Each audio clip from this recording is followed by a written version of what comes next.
চারটা অর্ধেক হয়ে গেছে, আস্তে আস্তে চারটা কেমন জানি হয়ে যাচ্ছে, আলোহীন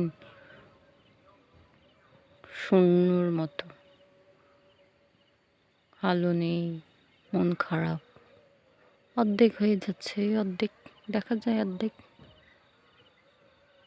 পূর্ণ ছিল, আস্তে আস্তে অর্ধেক হতে হতে জন্ম যেরকম হয়েছে ওরকম হয়ে মিশে যাবে, মিশে গিয়ে একদিন একবারে মিশে যাবে, মিশে গিয়ে আবার নতুন করে উঠবে, আবার আস্তে আস্তে আস্তে আস্তে আস্তে পূর্ণ হবে, আবার আস্তে আস্তে শেষ হয়ে যাবে। এটাই হলো চাঁদের নিয়ম।